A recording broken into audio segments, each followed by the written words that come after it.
নমস্কার। আজকে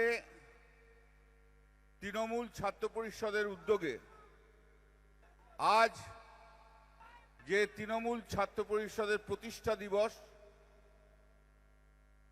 প্রিয়াঙ্কা অধিকারী তৃণমূল ছাত্র পরিষদের সভানেত্রী, তার নেতৃত্বে যে অনুষ্ঠিত হচ্ছে, আমি প্রথমেই তৃণমূল ছাত্র পরিষদের সবাইকে আমার আন্তরিকভাবে শুভেচ্ছা জানাই। মঞ্চে উপস্থিত আছে আমাদের দলের সর্বভারতীয় সম্পাদক শ্রী অভিষেক ব্যানার্জি, আমাদের পার্লামেন্টের দলের নেতা সৌগতদা আছেন,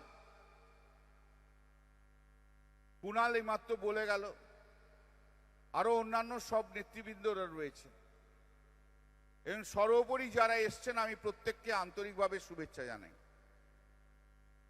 ভারতবর্ষের রাজনীতির আজকে ভারতবর্ষকে দেখিয়ে দিচ্ছে যে আজকে ছাত্র এবং যুবক যারা আছে তারা ভারতবর্ষের রাজনীতি আগামী দিনে কে থাকবে কি না থাকবে তা নির্ধারণ করে দিচ্ছে, এটা নির্ধারিত করে দিচ্ছে।